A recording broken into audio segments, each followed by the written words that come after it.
Dragon Quest, or Dragon Warrior as it was once known in North America, is a long-running series that probably needs no introduction. The series has had a major influence on the development of console RPGs across the years, and has spawned a number of spin-off titles, one of which we're looking at today. Developed by Omega Force, best known for their Dynasty Warriors games, and published by Square Enix, Dragon Quest Heroes, The World Tree's Woe, and The Blight Below mixes the hack-and-slash gameplay that Omega Force is known for with the themes, characters, and monsters of the Dragon Quest series. You brought this on yourselves!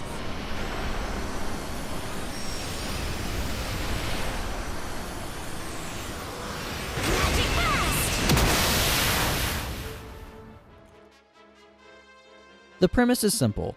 In the city of Arba, monsters and humans have always lived together in peace.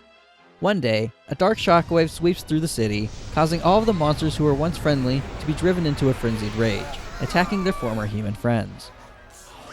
As a royal guard of Arba, you'll choose between two main characters who are tasked with bringing the horde of monsters to their senses. You won't go alone, however. You'll be joined by characters from the previous Dragon Quest titles. Monsters have never attacked humans before. Why now? If you've played the previous Dragon Quest games, you'll probably get a nice nostalgia kick from seeing these characters again. As I'm only familiar with Dragon Quest 8 and 9, I didn't feel the nostalgia as much from them. Luckily, the localization is pretty well done. Each character has their own unique personality that you'll get to know in no time. The overall story might be a bit generic with the light versus dark theme, but meeting interesting characters along the way is a plus. I may not have felt much nostalgia from the characters, but the general Dragon Quest theme is spot on. From the Akira Toriyama art style, to the music, the monsters, and special abilities, the game bleeds Dragon Quest fan service. It's not a turn-based RPG like the main series, but it's quite surprising how well Dragon Quest fits into the Dynasty Warriors combat style. For the basics, you have your light and strong attacks. You can combine the two for different combos depending on the order that they're pressed. There are both block and evade buttons too, critical for reducing how much damage that you'll take. You then have special abilities that you can use at the cost of MP. Almost all of these are classic Dragon Quest abilities that you know and love, or hate in the case of Thwack. Thwack! Thwack! Thwack! Thwack! Thwack! Thwack! Thwack! Thwack!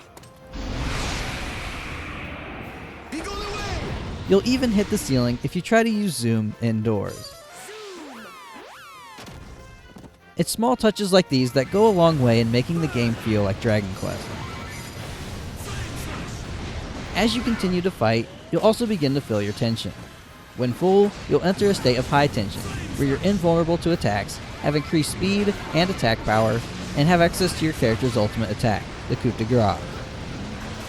These are devastating attacks that will kill most smaller enemies and stun larger ones.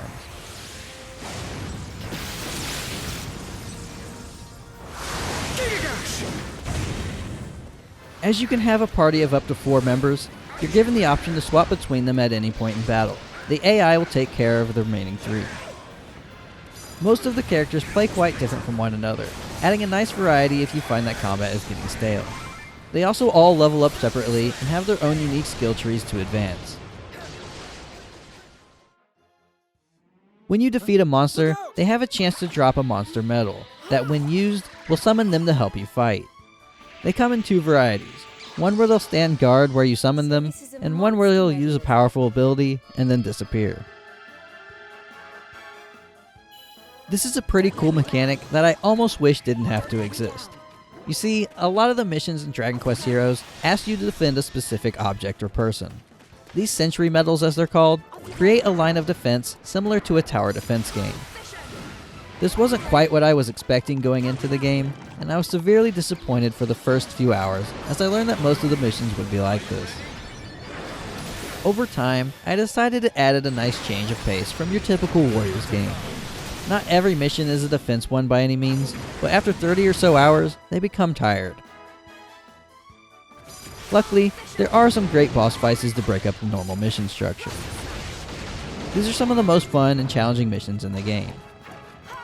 They'll require you to think about how to take down your enemy, rather than the mindless button mashing that general combat eventually becomes. Between missions, you'll return to your airship. Here you can buy weapons and armor, create accessories, grab quests, and talk with your party members. Weapons and armor upgrades are fairly straightforward, but the accessories are where you can add a variety of bonuses. As you've been defeating monsters, they've been dropping ingredients that you'll use for crafting. There are quite a few accessories that you can make and combine together to create some powerful equipment. The quests you can grab here are mostly just kill or delivery quests. There are some unique quests though, and some of them provide rewards that you don't want to miss, like a larger ingredients bag or the ability to hold more monster medals. As mentioned earlier, you can spend skill points here for all your characters. You can unlock new abilities and spells, enhance your tension and dodging skills, or improve your basic stats. You then talk with your party members and progress to the next mission. Dragon Quest Heroes is very simple to understand. If you're a fan of Omega Force's hack and slash games, you'll find a refreshing take here. If you're a Dragon Quest fan, you'll find a game that plays different, but has the same overall tone of the games that you're familiar with. Do they mix well? I think so.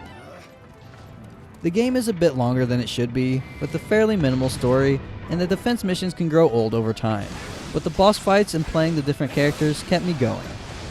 The game includes all of the DLC that came out in Japan, which means you get some challenging boss fights post-game, as well as an additional character. There's a lot of content to play in Dragon Quest Heroes, just try to space it out a bit. You might get bored quickly otherwise.